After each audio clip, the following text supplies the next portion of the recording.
Traveling the Vortex.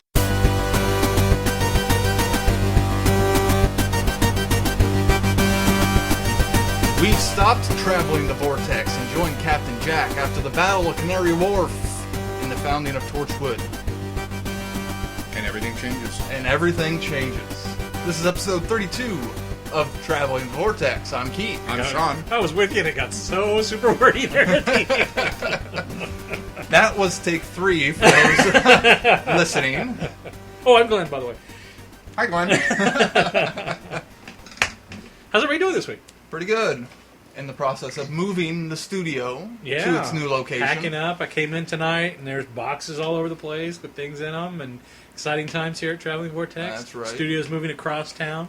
Closer to Glenn's home and Yes, that's in Shaun's home. I'm just glad that Much closer to my home. I'm just glad you're getting to make the move, but I'm even more glad that it's close to home. So, if you saw my tweets, I mentioned to Chrissy that Shaun and I are going to be roommates here for in about a week, so it'll make recording on Friday Night Who a bit easier for the crew. and you'll live a block away from me. That's right. It's just on the other side of the highway. Now we don't have to fight over whose place is Friday night. Exactly. Who's going to be That's at your right. place or mine. It will always be at Because our place. Because you guys came to We so will many always blows record. over that. in the past. We did. There was debates. downright fisticuffs. I'm ecstatic because I only have to drive a block for either recording or Friday Night Who, Unless you decide to host. which could be possible sometime. We'll just And then we would once I have to drive a soundproof the block. basement. I want to say it and I can't. How was Omaha, Shaun? Shaun, yes. Now we are.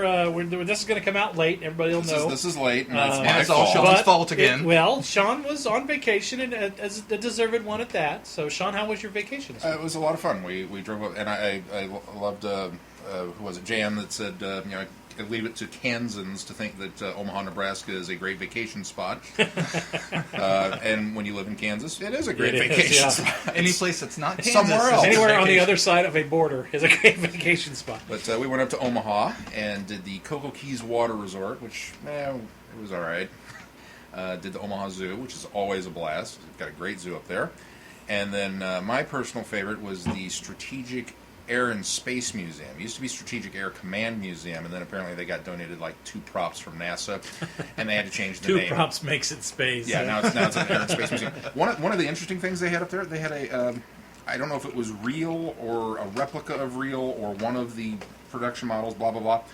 They had a pod racer Oh, from Star Wars. from Phantom Menace. Oh, I'll be darned.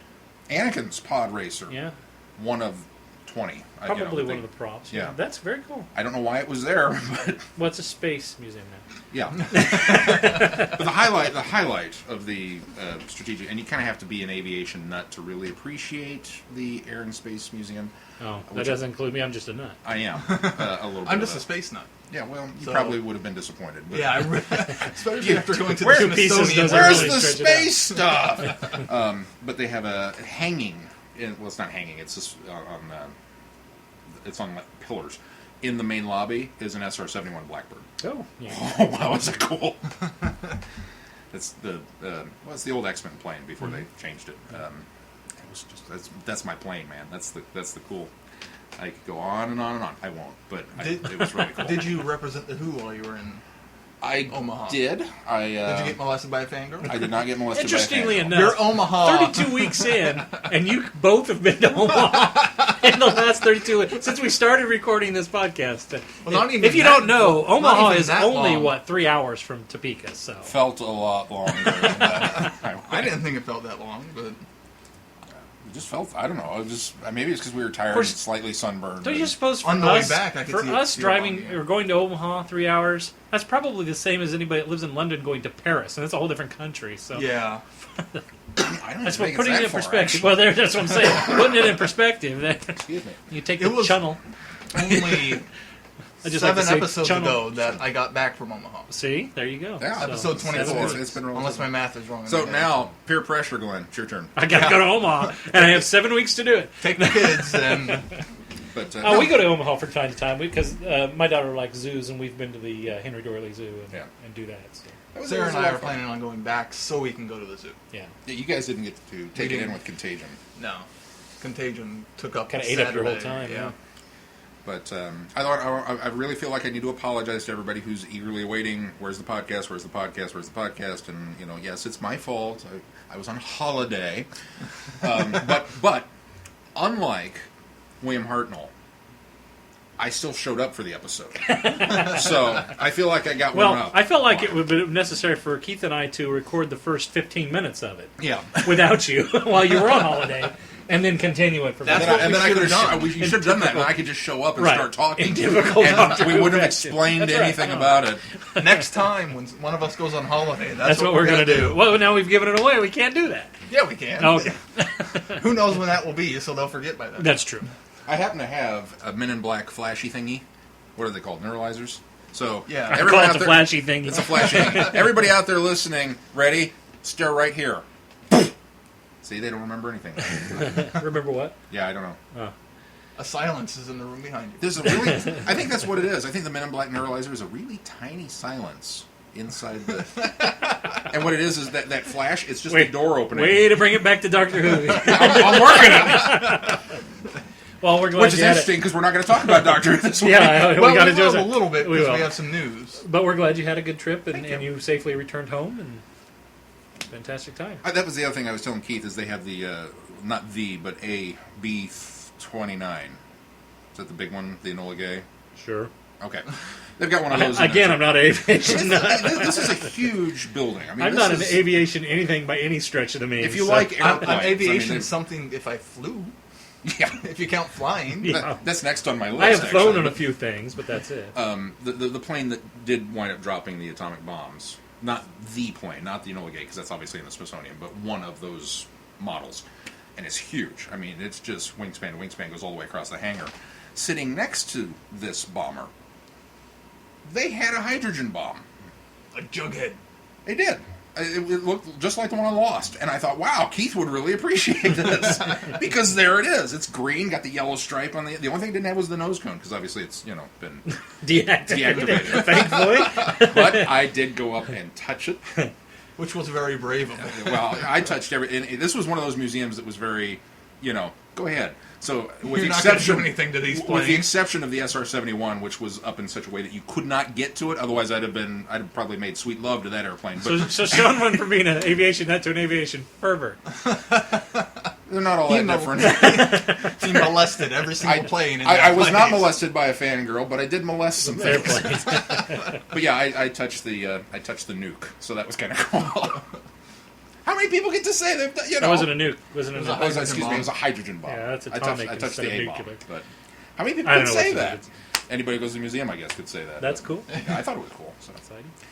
that's enough of my rambling. Again, Keith would have got more out of that than me because it's more of a Lost reference. Lost, but you saw Lost. So. I did. I saw it, but I mean, And Jughead was part of the best part of that season. yeah.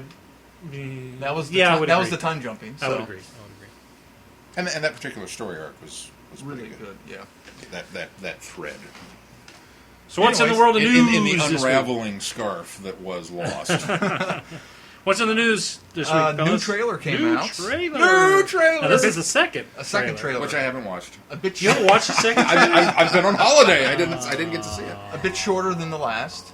I didn't. Even, I was on my laptop with my earbuds watching Friday Night Who because You couldn't find a cable. the ARF adapter did not work. I debated whether or not I want to go back to Walmart. Finally, did the next day because we brought our Harry Potter movies up to try and continue working through them.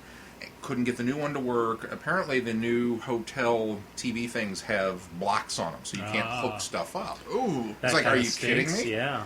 And, So you bought an RF adapter for no reason. yeah, And I'm which sure I they will were be returning selling to movies Walmart. on a little box. Oh yeah, and I went that's why. downstairs and asked. I was That's like, why why. can't I hook up my Xbox? Because we want you to buy our movies. Yeah, that's right. And I told the guy, I looked at your Well. movies. You didn't have anything. And you tell the guy that will keep me from choosing your hotel next time. Yeah, I did. Stay in Omaha. I That's did. exactly what. So- I do. It was very frustrating, but I was because my laptop then became not only my viewing port for the Three Doctors, but also was my Twitter. Tweet, yeah. So it was back and forth. Which I've noticed that you can do that if you have a long enough screen, a wide enough screen. You can take and put one part of it on one side, one part on the other. If you're using TweetDeck. Yeah, exactly. It's really handy if you're using TweetDeck. Right, My absolutely. DVD program though does not allow me to. It's Oh. right there in the middle, and It's- so I kind of had to. Oh. Okay. Oh. Do one of these. I minimized a lot, but that's okay. Well, you'd seen it before. We missed you at Friday Night Who. I know. I had other commitments. You were on holiday. He was on holiday from Friday I was on Night Who. holiday on Friday night. Yes, I was on holiday. But no, I haven't seen the new trailer because of that. The new trailer. So, Yeah. I was It's A lot of the same footage. yeah, a lot of the same stuff. A reworking of the first trailer. A couple of new glimpses. Yeah, not too much, though. Face a bow in there. No, I'm determined. I'm not determined. I'm convinced now by looking at the first trailer that that's not Face of Bow. Oh, well, that's... Now Keith is more convinced that it I is think Face it of could Bow. be. Yay! So you've got a split be. now on that level. If the face of Bo's eye would glow. Blue. Good. I think the texture of the skin is all wrong too, unless they're going with like a different look. A previous version of the face of Bo. A younger Face A of Bow? younger face of Bo. Could be. And I then retconned it for you. let's talk a little bit about the posters that were also The released posters this came week. out. The New coat. New coats. I don't know what I don't think it's going to stick around, but Shaun doesn't agree. Keith's just upset because his cosplay outfit is now outdated. No, now he just has to get a overcoat. So Well, it just means he's cosplaying as season 6, Right. or Or season season 5, five. Matt Smith, as opposed Although to season technically 6. I was cosplaying as season 6 because I had a plain blue shirt. Hey, he didn't have that till 6. You're right. God, we're geeks. I've studied in detail. You're a geek. Yes, I am. also, I wanted to mention, did you guys see they've released I think it was BBC America, released a quick little minute and a half recap of last season. I saw they And released it. I haven't watched it. It recaps the continual thread throughout the first series. nice. And so it's a nice little watch it to catch back up and be more focused on the continuation, what's coming up. So And if you're listening before this weekend, BBC, I think America or BBC One, I'm not sure, is having are. a couple of Retrospective, specials going on. We need to make sure that we catch those and watch them because, Why not? yeah. well, I mean, it's Doctor Who special on TV, Yeah. man. In the old days, we'd have been all over that. We'd been like, Oh, absolutely, absolutely. wait, where's my VCR? I got to record this. Yeah, Ha, VCR. that's an old turn. All right, well, nothing else going on news-wise. Let's Not move on really. to feedback. Feedback. First piece of feedback. That's where we need jingles here. We need a little feedback. face back. Faceback? Face back. I think I was mixing Facebook and feedback. Feedback. We don't have any feedback from Facebook No, this we week. don't. Not this week. We could play piano music. Go get a little keyboard. You could be our Paul Schaefer. Maybe we just put the TARDIS noise in. Reading music. Anyway, Get right on that. No, that's what we need. Is we need the clip of Matt Smith going, "I've got mail." Oh, yes! Glenn, write that down. Put Yeah, that. I'm sure there's not a podcast out there that's already done that. So, Okay, then we'll how do many the first. Write it podcasts have down. used the theme music?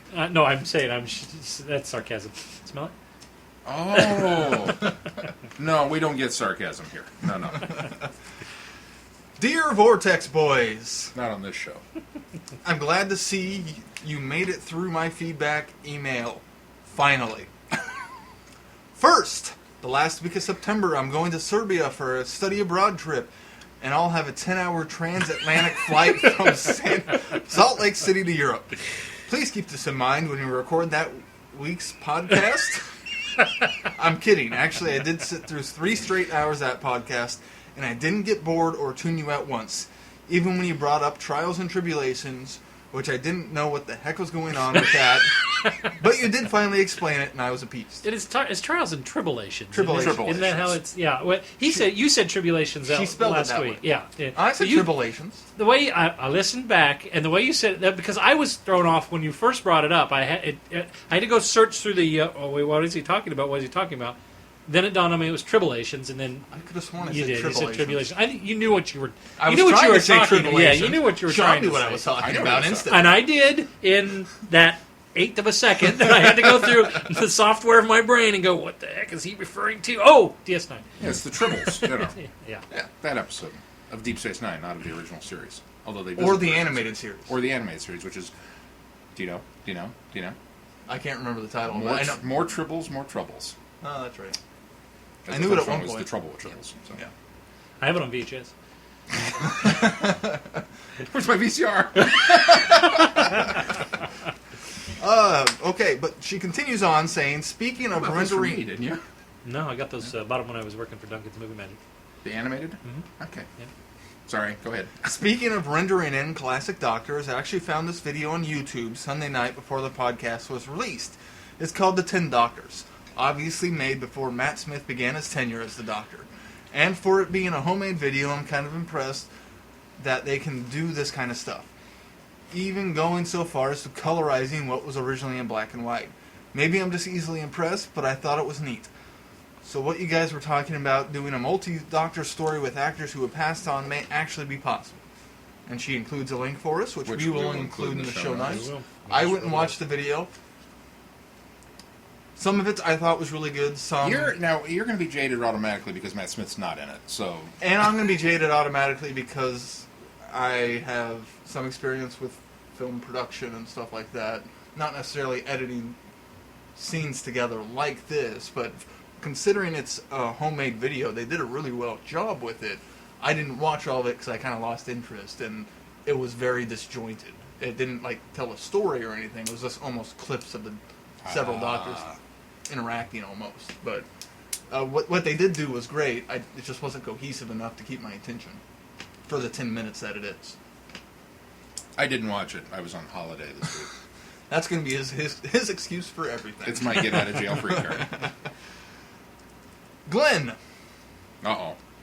Major dad props for helping your daughter through all the monster roller coasters. She's a lot braver than I was at that age. It took me years to get up the guts to ride the big double loop roller coaster at Lagoon, which is the amusement park here in Utah. I wasn't a fan of going upside down on those rides, but now I love it. Your story about going with Caitlin reminded me of the times my dad would take me to Lagoon. He'd take me on a lot of the roller coasters, and I had a blast with him. Although it's his fault I hate haunted houses. When I was 4, he took me to the Terror Ride, which is this super scary haunted house ride at Lagoon, and it scared the living snot out of me. To this day, I will not go through any non-Disneyland haunted house, not even at Halloween. Word of advice to all the dads out there: don't take your 4-year-old on a ride with the word terror in it. Good point. Important safety tip. Thanks, Egon. I have an answer to one of Alex's questions from last week. If I could go anywhere with a Doctor, I would go back to the BBC archives in the 1960s and the 1970s and borrow the tapes they were about to erase, make my own copies, and come back to the present and leave my copies somewhere in the To Entertain studios for someone to find and make DVDs out of. I don't want the credit, I just want the DVDs. My own legally purchased DVDs, of course. And after reading her response to Alex's questions, I thought of somebody else who I thought would make a good 12th Doctor, and now his name escapes me, so let me look it up real quick. I'd leave those tapes in a Kansas salt mine down in Hutchinson. That's a good idea. Yeah. It'd be really awesome if a local podcast were to maybe throw that out there as an April Fool's joke sometime. Jack Davenport. I'm not sure anybody's ever thought of that. Yeah. I think Jack Davenport would make a great Doctor. Who the heck is Jack Davenport? Jack Davenport was on Coupling. Oh, which yeah, is yeah, a yeah. he was on Flash Forward. He played Pirates of the Caribbean. He was in Pirates of the Caribbean. Which one?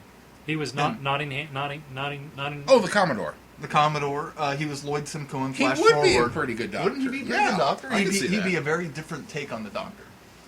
Disagree, but go ahead. Oh, you grumpy bear. I like him and I love him coupling. Fantastic. Either that or he's Richard Coyle. Too much of that character and everything else I've ever seen, though. So, yeah. I suppose that's true. Yeah. It would just... It's like Kevin Costner. I like Kevin Costner, but he's Kevin Costner in everything he does. Yeah. Bill Murray. Bill Murray in everything he does. Richard Coyle would also be another decent option. Would be Jeff from Coupling. Yeah.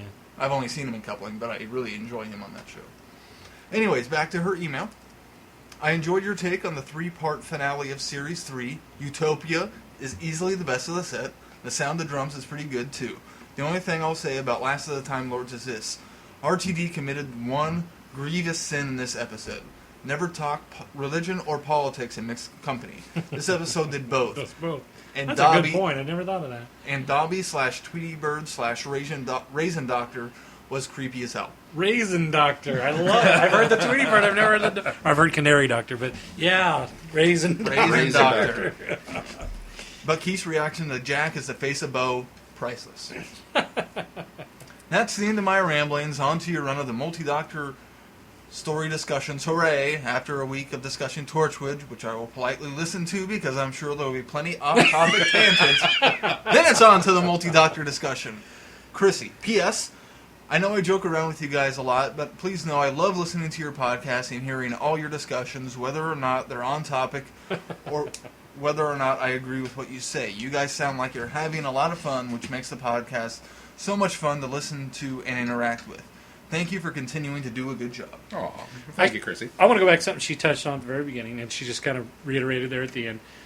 First of all, Traveling Vortex would like to apologize to anybody who felt that the last episode was a bit long, and that we did go off on a bit of a tangent. We never hid the fact that we like to talk about everything sci-fi, and that we do intend to go off topic when possible. But we do really try to reel ourselves. We just saved some of our conversation for recording instead of off. Yeah, that's right. That's right. It was intentional. It wasn't that we were just rambling. We do try to reel ourselves in. Last week was a little bit of a tongue-in-cheek episode because a good friend of ours and listener of the show was going on a transatlantic flight, or not transatlantic, but a long flight. Yeah, a long flight. It was on a long flight. And so we thought that would be a nice opportunity. We don't intend to make these episodes 3 hours long. We plan to go back to our normal length. Yes, we do. And so... And obviously you can expect them to be a little longer once Season 6 picks back up. Yes. Like when the first half ran, but... And for the same amount of apologies for those people that we went along and that didn't like it, we're glad you enjoyed. If you did enjoy the 3 hours of us rambling, so you're welcome. Coming soon, the director's cut of that episode, which is longer than Gone with the Wind. Insert Back to the Future fanfare here.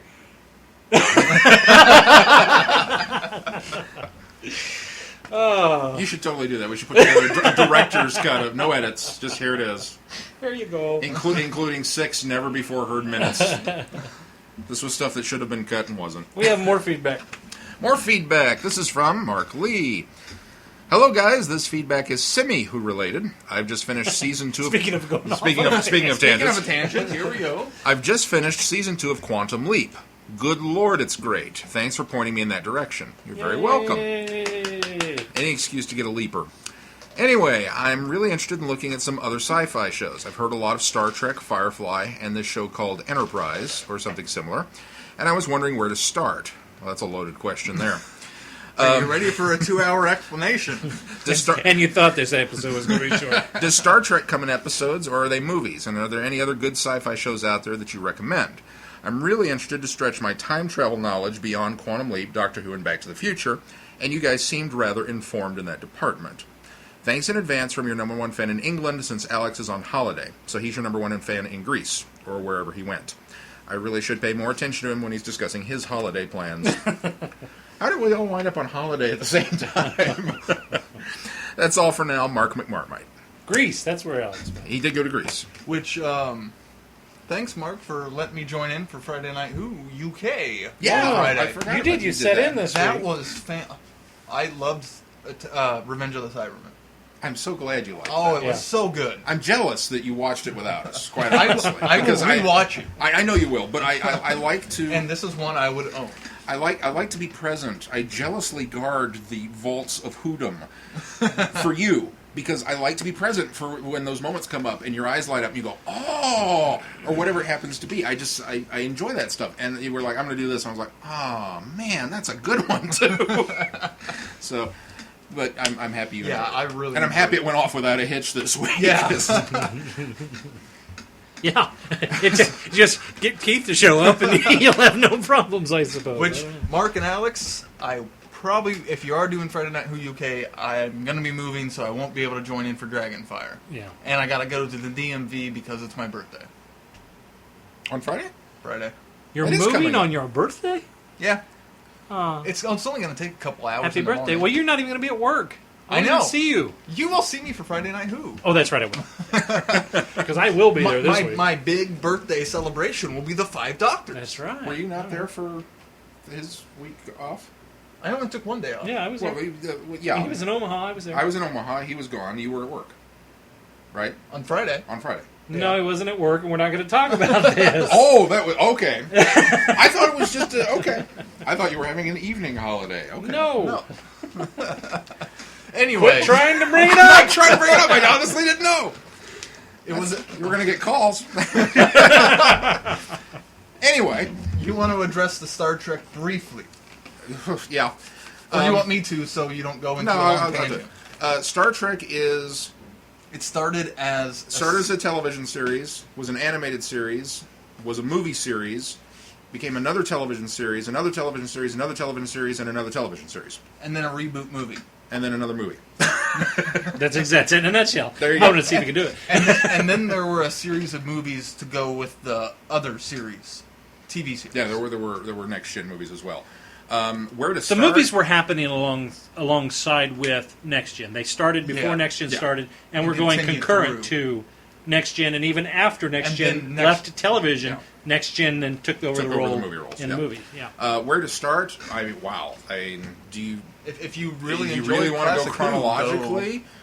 Start with Enterprise, even though you might there's a lot you of might lose your taste. I would definitely recommend not, because even though Now, it's when a he says prequel- chronologically, he means in-world chronologically. in world chronology, Not in real-world chronology. in real world chronology, you got to start with the original Star Trek, which a lot of people will call Star Trek the original series. I won't, because that's like saying I'm not going to get into that, but it's just Well, you it's- don't even like us to say classic Who. I don't. It bothers me. It's Doctor Who, or it's What, Star what, Trek. what do you call the original Battlestar Galactica?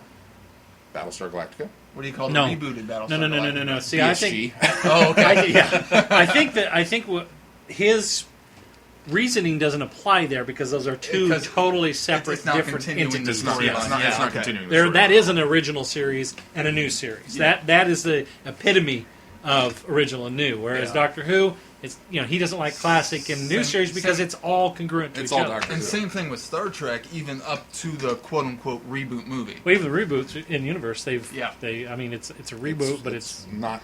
I don't want to it's- ruin it's- anything for it's Matt the because best it's something he reboots really I've should seen. experience. Yeah, it really is. But years down the road, after he's gone through all this other stuff. So. As for other Now, It is not time travel. There are some time travel episodes, but few and far between. well, Star Trek does a lot more time travel than they probably should. Well, agreed, but there's still. I mean, if you look at the scope, But it's of not a all time of travel Star- series. If you look at the scope of all of Star Trek, the time travel is really few and far between. Oh, yeah. In the whole scope of Considering, yeah. things. Now, Next Gen traveled in time a little more often, or dealt with time travel a little more Whereas often. Deep Space And Nine even one of hardly at all. the movies is centered around time travel. So. Well, several. As for Trek time 4. travel, definitely. First Contact. Oh, First Contact! I forgot all about that one. Yeah, It is, I mean, yeah. it's Boy, the movies are peppered with it. Yeah, Now it's- that I it's- think about it. it's Maybe my a scope Star is Trek maybe my movie. scope is broadened. You're right. But at any rate, Star Trek is it's a great great series. But keep in mind, especially with the later ones, Next Gen, Deep Space Nine, Voyager, it became very space opera, Which I love Deep and Space I Nine. love it. I mean, don't get me wrong, I love Star Trek, but it can be. It's a soap opera set in space. It really is. I mean, there are moments where it gets to almost that point of ridiculousness. They had a very big. Everything has to be reset to the status quo by the end of the episode. So a lot of your character development didn't really come the way it does on shows nowadays. You can't take a character in Star Until the Trek last half of Deep Space Nine. until they really kind of took the gloves off with that one, especially. And Deep Space Nine is my favorite. Mine too. Do you have to have sat through the other series to get and enjoy Deep Space Nine? Probably not. It helps, but it's the cherry on the sundae. I know Exactly. a lot of people that got on board with DS9 and loved it, and went back and picked up. it's so much darker Yeah, because and, especially and when different than, a than the rest character of them. from Deep Space Nine or from Next Gen comes onto Deep Space Mm-hmm. Nine, so it helps to know his history. They do We get a good job. We get two of, DS9 characters, or two Next Two Gen Next Gen characters. characters. But one of them is there from the beginning of DS9. Yeah, Chief, yeah. Chief who's a secondary O'Brien. O'Brien, yeah. I love him. I love Brian. I liked him too. Other Firefly, definitely watch Firefly's Firefly. Definitely. I Must guess. watch. Again, not much to time do with travel. time travel, but I can't think of any other time travel shows. I can think of plenty of movies. but I just can't think of any other good Time traveling show. series. Lost. I mean, you can go back. There you go. If you're enjoying Quantum Leap, you can go all the way back to Irwin Allen's The Time Tunnel, which was a couple of scientists are thrown into this time traveling machine, and they wind up at famous events. They're on the deck of the Titanic. They're at the Alamo. They're at the big things. And then it was always the question of, can we change this? And they always tried and didn't wind up making anything happen. But it was, they got caught up in the adventure of it. And they could die. They were always in serious peril with each episode, but they could never seem to affect any real changes. I've heard great things about most of Babylon 5.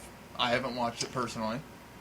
I'm in the same boat. I had a friend that was very, very big into it, and he kept pushing me to watch it, and I just never really got around to it. But he raved about how good Babylon 5 was. I watched the first season of Stargate Universe, and that was really good. Season 2, just for some reason, didn't catch on to me. That's a bit more space-oriented sci-fi than regular Stargate is. Yeah, I've become a big fan of the Stargate universe. The Stargate series. Stargate series. Mel is a huge Stargate fan. We The finished universe all in which 10 Stargate is seasons set. of SG-1, and we're currently we just started season 2 of Atlantis, and I'm really, really enjoying those. Another little hidden gem that's not blatantly sci-fi is the 4400. It was a show that ran for 4 seasons until it unfortunately got canceled, and it was on USA, and it's about these 4,400 people taken from various points in time and then returned at one specific point, and they all have various abilities. It's a really good show. I would highly recommend it. As far as time travel movies, I mean, you've got your standard regiment of H.G. Wells' The Time Machine, not the crappy remake, the original 1950. The remake. The remake could have been good. It wasn't. If you enjoy that one, if you enjoy the original, an absolute must-find, Time After Time. Time After Time is a fantastic. Yeah. Malcolm McDowell. Wonderful film. That's one of my top. Always ends up in my top 50 films. Do you know who directed that movie? Don't recall. Nicholas Meyer. Oh, is that right? Yeah. From Wrath of Khan fame. Yeah. Huh. So, Time After Time takes the idea that H.G. Wells was not just a writer, but an inventor, and he actually built the time machine, which is why the book The Time Machine was so good. And then the time machine is stolen by Jack the Ripper. Yeah. And he escapes into the future and has to go hunt him down. It's a fantastic It is movie. a great movie. It's simplistically done. It's not. It doesn't rely on special effects. It doesn't rely. It's good storytelling. Good storytelling. And good acting. David Warner, Malcolm McDowell, Mary Steenburgen playing pretty much the same character she played in Back to the Future 3. I forgot that was Mary Steenburgen. Well, for a future version of somebody that doesn't believe in time travel. Yeah. A slightly less obvious choice, Butterfly Effect. It deals with more of... It's time travel in a sense. You just kind of have to watch it to understand it, and don't let the fact that Ashton Kutcher is in it deter you. Yeah, he actually does a really good job. It really is a pretty good movie. The one problem with it is it's one of those that once you've seen it, you've seen it. Personally, I don't think that one's got a whole lot of repeat value. I've watched it multiple times. Oh yeah. Huh. And I've watched the director's cut multiple times. I mean, it's got a great hook at the end. You're like, whoa! But yeah.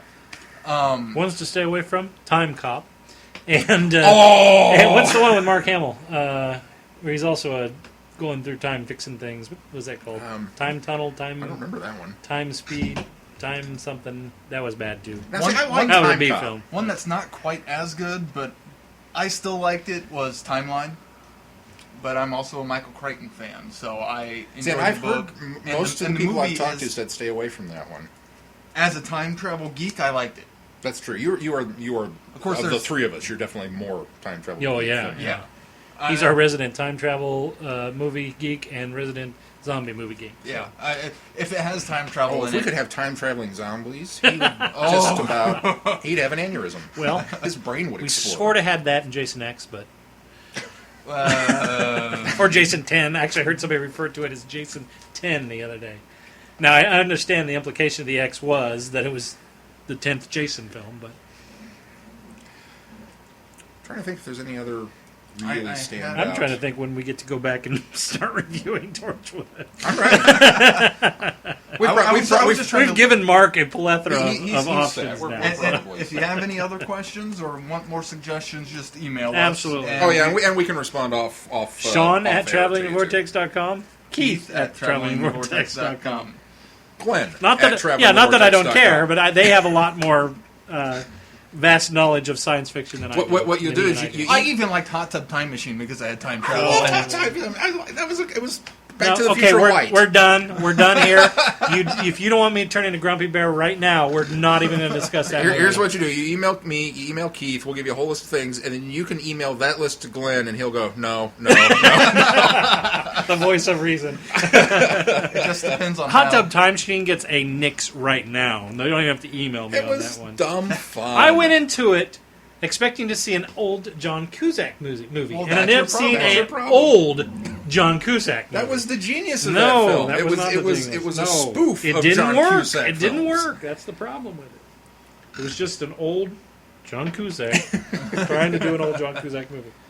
I thought it worked. Moving along. Okay, so this week we are reviewing Torchwood Season 1. Now, we are a little behind the times here because we realize that Season 4 is happening right now. But this was an opportunity to take a break in our schedule from Doctor Who a little bit and still do something. Especially since the second part of 6 series is coming back. Yes. And it wouldn't.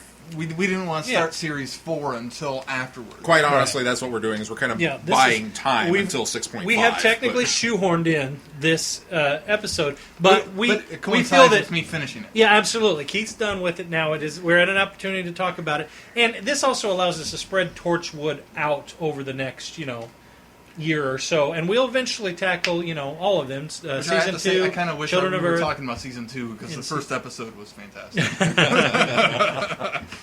So we're getting there, but we're going to launch into our review of Torchwood Season 1. First up, everything changes. A brutal murder leads WPC Gwen Cooper to Torchwood, a journey that will change her life forever. Torchwood doesn't get done. Oh, I'm sorry. You're waiting on me? It'll get it done at the end of the season. I think. It's a pilot. Number 1 here. I enjoyed the pilot. This one does a good job of introducing us to Gwen Cooper. That's what this serves as. And is most the of the best Torchwood example. crew. Well, yes, but I think that you get better introductions to each character as the As it season goes on. progresses. Oh, yeah. But this one really introduces us to Gwen. The nice thing about coming from Doctor Who into this is you already have an idea of what Captain Jack is and who he and what is. Torchwood is. Yeah, you get an well, but that's just it. Granted, When you go into this, though, Torchwood has changed so much that it didn't feel like the Torchwood I knew from Doctor Who, which obviously it doesn't. And they do a good job of explaining why and where we've come from there. But going into this, it was a different Torchwood. But this one, my favorite part of this is setting up Gwen's character and how she's recruited by the team.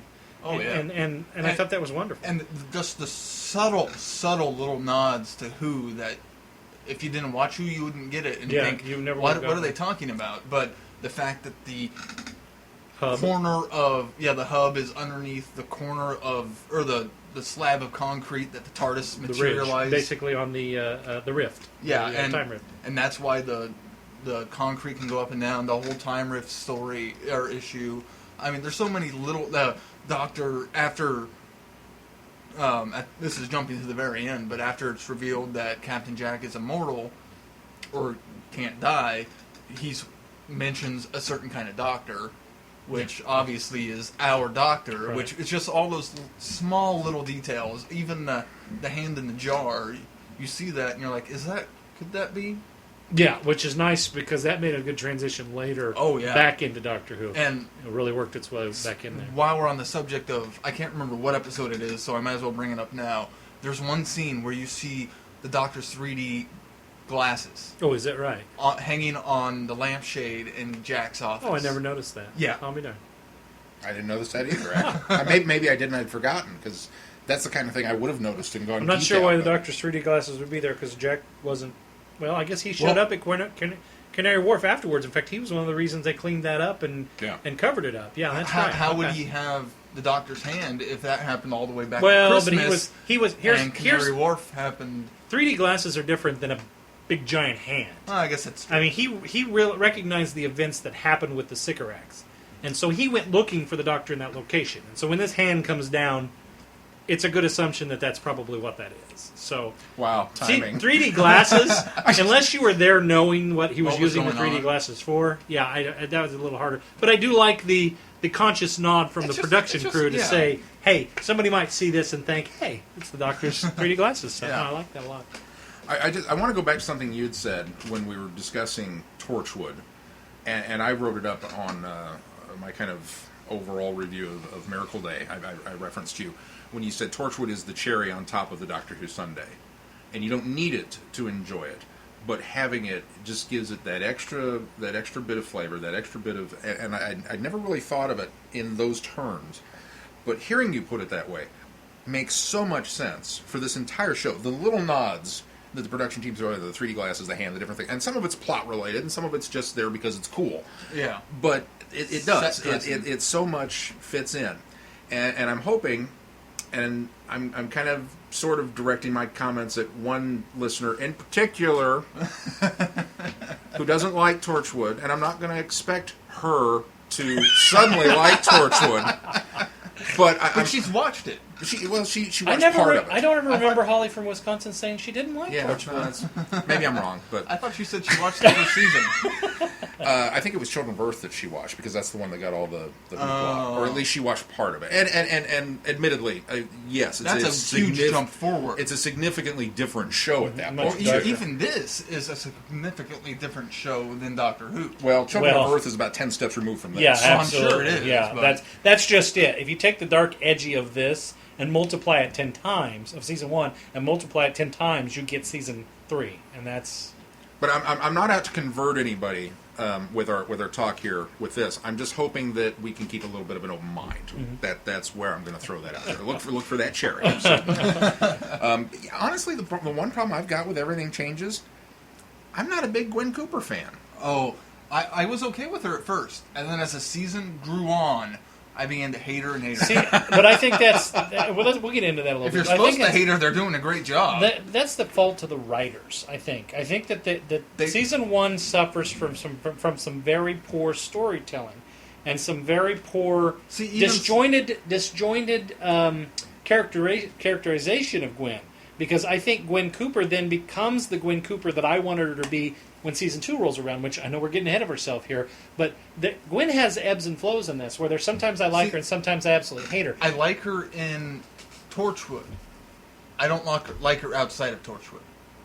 I like her when she's working with the team. You mean you like her when she's her own home her life, personal life? I hate her. But see, I'm almost the reverse. I almost think, and maybe it's because of Reese. I like Reese. Love Reese. He's a great character. That's why I hate him. I think Or that's why I hate her. But I think he tempers my dislike of her because they are a package deal. You know, you got to take them both at the same time. But I like Reese. I liked his character instantly. He is a great guy, and why are you treating him like crap? yeah, I mean, Yeah. really, he's such a good character. very passionate about Reese. I just, we're in the same boat. I mean, none of the group, when we watched Torchwood together, liked Gwen. Everybody hated Gwen. I'm sorry. Sarah hates Gwen. Because Sarah That's watched funny all of because- Torchwood with me. I guess maybe my like of Gwen is flawed because in the sense that I thought they set it up to that situation so that you didn't like Gwen, and that's what I like about the character. I like the fact that I thought they did that with Owen. she moves into from this comfortable life. Well, yeah, that's it. We're good on that tangent here in a minute too. Gwen has So much this going episode by episode. Gwen has this. Well, we're going to end up bulking this all together, I'm sure. But Gwen has this perfect, comfortable life with Reese, and she's this constable, and she does, just little police things, and she has no excitement except for every once in a while something comes, around. Not that we're belittling law enforcement. No, not at all, officers not with at all. their But lives. she leads this comfortable life. She's thrown into this team. She develops as a character within this team, and that's what I like about the fact that she can't go back to her personal comfortable life, and that's where Reese is such a perfect character to pair with her and to have that struggle going on. Is it shows the dilemma between her having this adventure and this life that she's enjoying within the team and this family that she now has, and now she has to struggle with that against her personal life, and that's what I like about her character. I think I like the fact that you've set up this struggle, and it makes her character have more depth. and it makes the storytelling have more depth. That's where, unfortunately, later the writers kind of don't play with that the right way, the way I would have liked to have seen it happen. But I think it gives her more depth, and that's why I enjoy her story more. I could be wrong, but the way I'm interpreting what you're saying is that Gwen is the day after companion. She's got to see the inside of the TARDIS. I'm speaking metaphysically here, and seen all the wonders that this stuff is out there. But then we get to travel along with her the next day, where she's still struggling with knowing that versus getting kicked off and you're done. Absolutely. And it's dealing with it day after day after day. She's having to live both lives. And I like that aspect of it. I like that aspect, The problem is, I just don't like Gwen. I don't like the way she handled it. I guess, in my mind, I thought, okay, so here's this guy you're dating and eventually apparently going to marry, or in theory get engaged to, because that's the way she talked about him. If you swear him to secrecy, why not share some of this stuff with him? Yeah, but I think also early on, and especially in this episode, and even subsequently to this, I think getting into this situation, she's not quite sure. I mean, this is such a bold move, and she's been revealed so many big things that I'm not sure she knows what she needs to share with this man who she thinks she's going to spend the rest of her life with, but is just now in a boyfriend-girlfriend relationship commitment. I mean, they're living together. Well, clearly, but I think she skirts the edge of what I should tell, because as this season progresses, she ends up letting Reese in on a lot more. And then, maybe I'm thinking of series 2, she tells him about... Yeah, Torchwood still is a secret thing. He thinks she's working for the police department as a special investigator. But he doesn't really learn about the alien stuff until... No, but the alien stuff really is kept from him for a long time. But he's let in more of her life and what she's doing and the dangers that she's being put in, I guess is what I'm saying. Yeah, that's what I'm saying. So not the specifics, generality. Yeah, exactly. So she's giving it to him in small doses. And another thing is, if you went one day and then you came home and told your everyday boyfriend that isn't, what is he? I can't remember. I don't remember I his know job. By season 2, he's I don't know. They get married. Yeah, but season 2, he's like he runs a shipping company or something, shipping group. But so I don't know if that's what he was doing in season 1. I can't remember that. But he was unemployed for a while at the beginning. Was he? Maybe not. I don't remember either. Yeah, I can't remember. But Reese was always home when she came home. He was. So. Well, he had a 9 to 5. Yeah, he worked a 9 to 5. But she's letting him in on this gradually and breaking it to him. And not to mention, I think she develops that special relationship with Jack right off the bat. And that's another thing that I while later I thought they dwelled on that a little too much, and it's still even carried over more so into the series that we've come back to, because we got Miracle Day. Yeah, I can't say anymore. But she makes that special connection with Jack, and I think she has those doubts about Reese. She's not married to him yet. She hasn't made an ultra commitment. I like that. I like the dynamic of the struggle. I thought they were setting it up for a really good path. Again, when we get into later episodes, it falls apart. But I think that's... I think another thing that might be tainting your view of this is you're watching Miracle Day alongside this, and her and Reese have a different relationship at that point. That's true. And I think that you have to watch this. Also, not just take that completely out of your mind, what you've seen in Miracle Day, and go back to square one and look at it that way. Now, see, I'm indifferent to her in Miracle Day so far. I think... Well, that might be being tainted based on what you're seeing. Maybe you're tainting both sides. I started Torchwood. I know, but I mean, you're watching them close enough in relation that. And I think part of my problem is I'm not isolating it to the pilot episode. I'm seeing it as a full season. No, I absolutely agree. That's her story arc. I agree, and that's what I'm saying is it does start out great. I love Gwen's introduction. That's that's the shining point of this is I understood who she was right away, and that was the best point of. I think maybe episode that's the other side of the coin of the problem that I have with Gwen is that we get this introduction of all these characters within Torchwood, and immediately I can accept all of these people as part of that group, except Gwen. That's what another element that I like of it. You should you can't introduce her being there. That's her. That's her role in this whole series.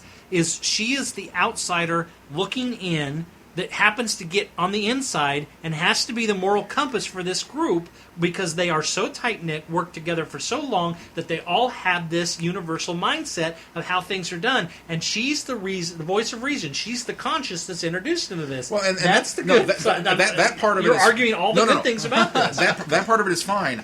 I'm looking at any one of these people I look at in the pilot and go, alien hunter, mystery solver, blah, blah, blah. Sure. And then there's Gwen, who has no training, no special skills, she other than the moral conscience.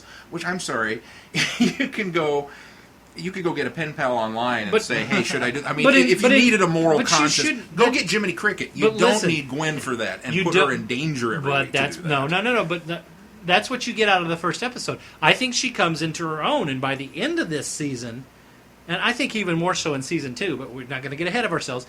But more so this season, she starts to fit. She starts to lock in there, and I still defend that. At the beginning, it's it a good was setup, and that's why it had to be done the way it was done. Let's move on to anything else you guys want to talk about. No, I'm good with that one. Day 1, Torchwood must stop a sex-addicted alien as it leaves a trail of gruesome deaths in its wake. So this is where they fall off. That's the problem. See, this is where, to me, they followed that first episode up with this one, which was not very good. But in this episode, they also establish this is not a kid show. Yeah, this was... That's what Day 1 is. It's the establishment of, this is not Doctor Who. Do not expect Doctor Who. This is a grown-up television show. This is why we're on in the Watershed Hour, because it's not... I remember them talking about putting this on, what was it, BBC 3? BBC 3. And it was going to be after the Watershed. And there was going to be, it was a Watershed show. And I thought, God, how bad could this really get? And now I've seen British television, and I see how adult British television can be. Now, this really just, and maybe I was more shocked because it has its roots in Doctor Who. But once we get to this point, I was like, whoa, this is quite adult for this show. Having said that, I liked this one. Yeah, see...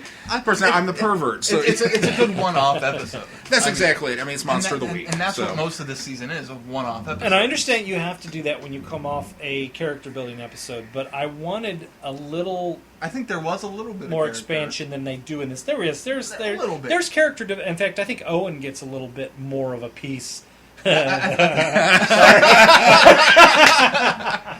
Sorry, I missed a piece of the action. Owen having relations. I think Owen gets a little more of an expansion of his character in this. You get an idea of a certain side of Owen that you think you know, and then they throw that away in the next episode. They really do. I really liked that. That's the problem with that is I thought they needed to slide off of that a little bit subtler. But I think fine. They're. See, I got to side with you on this one. I think they set up Owen as, in this one, that character development that we get, it's a caricature. Yes. Oh, he's a jerk. Yeah, well, I mean, even beyond that, well, it's just he just don't like beyond Owen. the word we don't want to use. Yeah, and then all of a sudden the next episode comes along and they've thrown out that and given you this other little spin. So now all of a sudden he is a little multifaceted. He is still a jerk, but he's got this other thing going for him that you do kind of like. I agree, I like that. So they did turn it on a little bit in that one.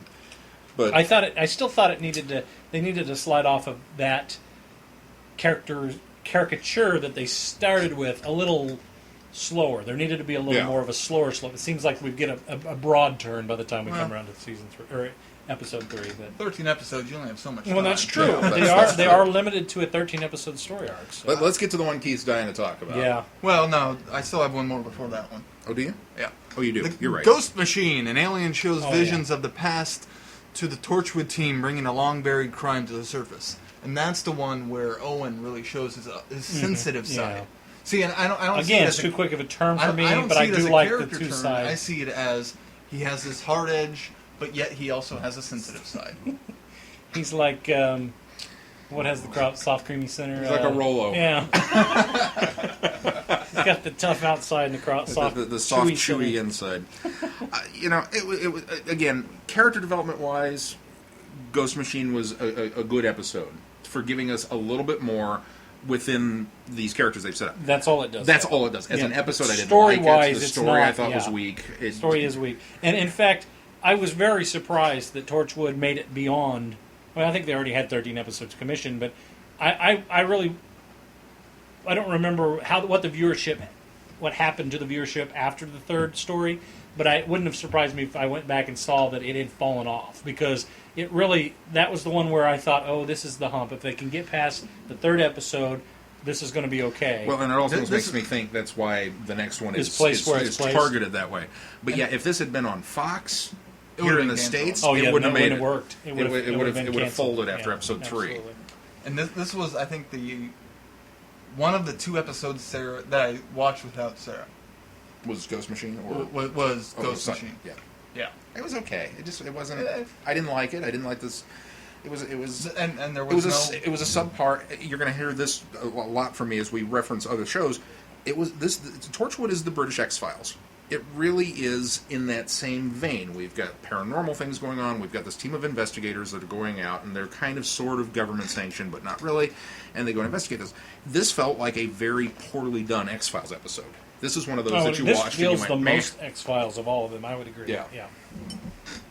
Shall we move on to the... This is the one you're dying to talk about. This is probably my favorite episode of the season. Really? Yeah, I love this episode. Wow. You're just on such a kick. Cyberwoman! He loves the Cybermen. I love the Cybermen. And it's a unique take on the Cybermen, too, which I appreciated. Beneath the Torchwood building, Ianto Jones hides a terrible secret. A half-converted Cyberwoman. No. Only because it has cyber in the title. That's really the only reason. The part of what, besides the cyber aspect of it, and the stronger connection to Who... Yeah, much stronger connection. Much stronger connection to Who. Well, we get references of Canary Wharf. We get references of the Cybermen. Well, it's not just references. This is a direct sequel to Canary Wharf. It takes a character that, in the first 3 episodes, seems like he's the... Servant? The servants. He cleans up after everybody. He gets their food. Yeah, he basically... He's the Alfred. Boy. It's the errand boy, yeah, the Alfred. The Alfred of Torchwood. He's impeccably dressed, and he goes and gets coffee. That's it. And every now and then he comes down in the cave and says, is there anything else I can do for you? Gives him so much depth in this one episode. I think so. That I instantly like him as a character. I think this is the... And like him throughout the rest of the season. This is the beginning of Ianto's massive character development. Of all the characters in the Torchwood series, Ianto's the one that I think gets the best story development of just any through of the season characters. 1, he grows so much. Because he goes from... Nothing to something huge, and that's all I can say. Which but they've hinted at in season 1. Which I absolutely love Ianto's character. He and the guy that plays him, I can't remember the gentleman's name, but he plays him to it. Lloyd? Gareth Lloyd? Is it? Oh, God, this Gareth Ianto Roberts? fan's screaming at us right Gareth now. Roberts? Gareth Lloyd? Gareth Roberts is the writer, right? It doesn't say on the box set. I apologize. Why doesn't it say on the box set? But the guy that's playing him, a fantastic job. He embodies the character so much, and really makes you believe in this guy. Oh yeah, it just my heart almost broke for him at the end. Yeah. Oh, it's just such. Ianto's the heart of Torchwood. I would agree. Is the heart, and that's what makes it such a great team. Is that each of the characters have their own little role. Yeah, and in making one big family, and they all. Any good television show has to do that. David Lloyd. David Lloyd. I had the Lloyd right. I had the Lloyd right. All television shows have to have that. You know, each character has its own characteristics and brings something to the body as a whole. And Ianto's my favorite character in Torchwood. And see, I guess I would argue, and I'm not arguing against Ianto because I love Ianto, but I would argue if Ianto's the heart of Torchwood, why do we need the conscience to be Gwen? Why couldn't Ianto have fulfilled that? Because more? the heart and the conscience are two different things. Yeah, they're two different things. Absolutely. If you lead with your heart, you're always going to make poor choices in life. That explains if you don't listen to your conscience and you listen to your heart, or you listen to your logic, or that's okay. Jack's the logic of this. Jack is the. Well, he starts off as the logic. That's where they were going with the setup. Yeah, Jack is the logic. The problem I have with Cyberwoman, Partly, I think this episode almost needed to come later in the season. I know, he's giving me daggers right now. I think it would have made Yanto's emergence of the butterfly from the cocoon even more dramatic if this had been a secret that had been even longer kept. Well, that this chick was in the basement. You get the impression that it's longer kept, just because we don't see that many episodes. Well, we don't know how long from the Battle of Canary Wharf to now it is. Mm-hmm. So, I mean, it's obviously been some time. I have problems with, and this is going to maybe sound, I don't know, maybe old-fashioned or something. I have problems with the idea of gender within the cyber society. Well, once they've crossed that line and become cybernetic organisms, gender kind of goes out the window. But she's not fully converted. She's not fully converted. So we get to have her in a metal bikini. I mean, there obviously was a reason. There's a design behind that. There's a reason for it. I think it's a poorly thought out science fiction reason, and a little more to do with that watershed. Let's show some skin. I think that plays into it, but I don't think I don't feel as heavily. See, I love the idea, even if it's a woman or a man, the idea of a partially converted Cyberman. Well, not to mention it fascinates me. Well, somebody's lover, somebody's girlfriend. Yeah, it's a great concept, but I think it was not executed terribly well. I think they fumbled on that particular bit of it. I think Jack comes across as very much heartless, very heartless in this episode with his handling of it, which for a close-knit family kind of surprised me. Well, he's got his reasons, and I understood especially where them. Jack and Yanto's relationship go from here, too. Yeah, it just doesn't seem to jive either. I would agree with that. It's a great concept. I think there are elements to it that could have worked better, and I think there's a lot of things that don't work at all within the confines of Doctor Who and Torchwood as sharing the same universe. I think there are things that just didn't quite mesh. Sure. Yeah, I guess I could kind of see that. Let's go on to Small Worlds. What are the supernatural forces stalking the Cardiff suburbs, and what do they want with a seemingly normal Pierce family? Honestly, reading this description, I completely don't know what this episode was about. I can't remember what this one was either. Is this the one with the boy who wound up disappearing? Like he disappeared off the street in front of his house, or did that come later? I sure don't remember this episode at all. I feel bad now. The only thing I can think of is the Fear from Doctor Who. We have to say, Shaun and I are going off of memory on a lot of this. We didn't recap this I just season rewatched this it. I'm pretty sure this is the one, and obviously spoilers. We've already spoiled the first four, and now you're giving the movie? We don't spoil anything that has aired. But we're not giving away the ending of any of these. No, we're not. But this one, the part of this that I remember distinctly, isn't this the one where they've got the medical asylum off on the island? For people that have crossed over. This might have been that one. Because none of the rest of them match up. It's either that or that's out of season 2. Because well, yeah, that could be. I would have before you said that would have liked in that one to season 2, but Jack knows the truth. Here's another description. Yeah. He's the one that's helping to. Jasmine is a withdrawn but intelligent child whose new friends explain her expressed anger. While investigating this, Jack encounters elemental enemies from his past and are determined that's different. That are determined to harm the closest to him. Nope, don't remember it at all. I sure don't recall that. Strike episode. Whatever I said. Apparently, that's a season 2 episode. That is a season 2 episode. Now you say that. And Gwen's trying to investigate. Yeah, we're. Obviously, it made an impression on us. Yeah, really. We're going on memory. You just watched it. At some point in this season, Gwen and Owen are hooking up, though, too. Which, that's where I thought was a bad idea. Does that image strike us? Oh, that's right. They were like imaginary friends or a fairy or whatever, and they were actually... the fairy episode. Yeah, exactly. Okay. Why did they put fairies in the why not? Fairy episode. The fairy episode. Yeah, okay, I do remember that. Oh, and this is the one where Jack's got the older flame that he had back in the day. He keeps going to visit her. Yeah, that's right. Okay, gotcha. That's where we start to hint. Thank you, Wikipedia. That he has been around for a long time. Which, and they don't come out straight and say that it's his old flame. Yeah. They make it sound like it's his dad, even though we all kind of suspect otherwise. You can suspect all you want. I know who Jack is.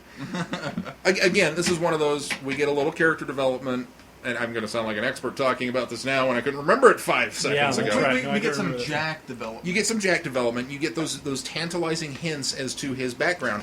couched in a meh episode. I mean, I remember liking the concept. Oh, cool, fairies. And it didn't really go anywhere beyond This that. feels like X-Files Monster of the Week, too. Yeah. Maybe done a little better than Ghost in the Machine. This is the one where, okay, I'm going to go back because I've been holding off on this until we got to the end of this series, or into this discussion, but I absolutely am a huge Captain Jack fan. I love Captain Jack in Doctor Who. When this series started off, there was a little glimmer of the Jack I knew and loved. But it quickly fell off, and he became an entirely different Jack. Now, I want to bring that back up at the end of the discussion because I have justified it in my mind. I think the idea there is because he's been around, he's lived his... Yeah, exactly. But the problem with that is when you get back into the episode of Doctor Who, we just... See, and my justification in my mind is just being with the Doctor will bring that out. And perhaps the bring hope out that the child Doctor in will you and have... the The hope. hope that the Doctor will have an answer for what he's been 'Cause seeking for so long. He's more so that in I'll buy Utopia than the two-parter. I'll buy that. Of course, granted, he's getting tortured through most of the two-parter. But let me finish the thought here. I did not like Jack in the first half of Torchwood of this season. I did not like him at all. I wanted my Jack back. I didn't like him. They didn't like the direction they were going with the character. Not to the fault of John Barrowman, who John Barrowman continued to do a fantastic job as an actor in Torchwood. I don't want to undermine Barrowman at all. He was fantastic. I don't like the character. I don't like where he was written. It was this episode that I thought, oh, I'm going to get my Jack back because we're getting the sensitive side of Jack. We're getting the remorse, the regret, the understanding, the heart. It was all falling together, and I thought, okay, this is it. And it didn't go far enough for me because we turn around, and in the next episode, we're right back to that Torchwood Captain Jack that I don't like. He spent a lot of time being very cynical, being very closed off, being very... And it makes sense why not later Jack. in the road. Don't it get does. me wrong. It does make sense. But It I agree works with for you. the Torchwood I agree with story. you. I enjoy Captain Jack so much, and I kept wanting to like Captain Jack in Torchwood. And I do, but not as much as I like him in Doctor Who. And I couldn't quite figure out why. What is the difference? And it wasn't until we get the explanation way late at the end of the season that it was like, oh, well, that kind of makes sense as to why he is this way. I understand. But I still don't like him. That goes back to this concept. You guys don't like Gwen, and I'm trying to defend the fact, well, the writing and the reasoning and all that. You guys could easily just turn those tables on me and say, this is why you're not supposed to like Jack here. Just what you said. But yeah, I know. but I didn't come out of Doctor Who with an opinion of Gwen. I came out of Doctor Who with an opinion of Jack, and that's where it hurt the most. I'm accepting of the fact that they went the direction they did, and in fact, by the time we get into season 3, especially, this Captain Jack works so much better for this series, and I agree that this is the Captain Jack that it had to be. But my heart was broken because I liked Captain Jack so much, and I felt like I lost him. How close to the end of series 1 did you watch Torchwood? To series 1 of what? Doctor Who. I picked up some Torchwood right after series 2 ended. Okay. Yeah, I was going to say you weren't completely chronological. I was complete chronological. I've been from the beginning of Doctor Who. So pretty much as it aired. Yeah, the only one that I haven't is Sarah Jane. I fell off in season 2 is the only one that I'll be watching out of order. Well, what about for you? I went complete chronological with it, too, Well, with the exception of Sarah Jane. Was there a lot of time in between? Did you watch pretty much as airs? No, because I mainlined Doctor Who and I mainlined Torchwood. Well, I mean, you mainlined after the full season had aired. Yeah, right? it was. I digested it in solid chunks after everything had run, and got it in a thunk. We're going to watch this now and.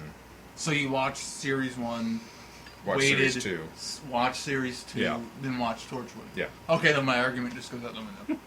See, now I watched it on a weekly basis. I didn't mainline like you guys. See, You're killing me with this. I watched it thought on a that week by week basis. possibly,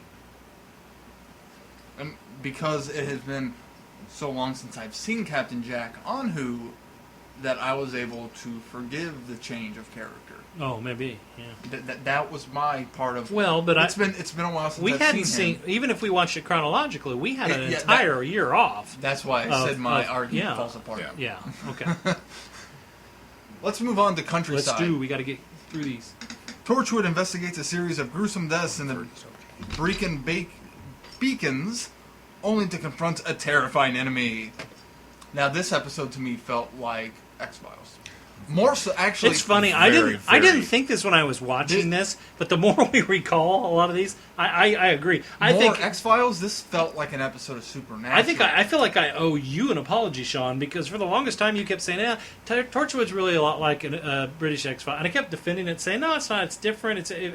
Now that we're recounting these, it's a British X-Files. In particular, at least for season is. For any of you X-Files out there, PHILES, do you remember the episode Home? Yeah. That's this episode. Yeah. Supernatural has the same See, I can't watch it now. Home is darker and more creep factor. Maybe because I had seen Home, this one wasn't as bad. I didn't think this one was creepy either. And Sarah doesn't Home hate was creepy, yeah. No, Countryside. No, I think Countryside's very creepy. Sarah watched it with me, and she doesn't handle scary things very well. It's not scary. It's creepy. It's psychologically she didn't really creepy. I think it's scary, too. Really? I guess I didn't think don't it was put all that past scary. Humans. Well, spoiler, they're humans. Yeah. That's and Sarah said the same thing because we chatted via email on this one, and she said she kept waiting for the aliens to show up. You know, that's the funny thing about this episode. When the aliens going to be here, and they're not. They're just it's a village full of cannibals. Who's controlling these people? Which is what they make it seem in the first half of the episode. Surprisingly enough, the difference between X-Files and this is X-Files was you were always chasing the alien. And not finding it. It always had a logical, Earth-based explanation. In Torchwood, it was the opposite. You were always chasing the alien, and it was an alien, and then this time it ends up being, spoiler again, Earthbound.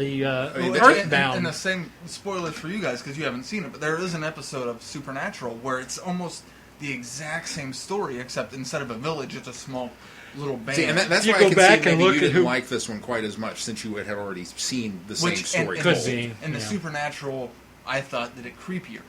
Yeah. It made it almost more The Hills Have Eyes than this did. That's what I like about this one, is it's not scary, jump at you scary. It's scary, creepy, and it's The very Hills Have Eyes creepy. Yeah, it's very when they're running around and I love this is kind of one of those frustrating things because this episode for me is I don't like it. I don't want to like it. But every time I wind up watching it, and believe it or not, I've seen this one multiple times. This is one that showed on. Well, you don't have BBC America, but I think even Sci-Fi when they were running Torchwood. Well, when Jessie would go back and she was watching Torchwood, and I would pop in on her. This was the one that I happened. It was like, darn it! Why does that be this one? If I remember correctly, at this point, Gwen and Owen have hooked up. Well, because he makes that. And then there's some comments. The great line in the woods. Maybe they haven't. No, they have by this time. Yeah, they have. No, you're right, because they end this episode with them together. Oh, that's right. You're right. Well, in fact, it's the events of this episode that sort of push. Yeah. And the conversation around the campfire, quote unquote, I don't think the fire was lit yet. Who was the last person you kissed? Owen, that's right. And then that's right. Nice callback to Cyberwoman. Yeah. With Ianto. Yeah, that's right. And then Jack having a grade. Which was have to be human? Which was almost a Doctor Who feeling Jack to me in that line. Yeah. I see glimpses Don't get me wrong.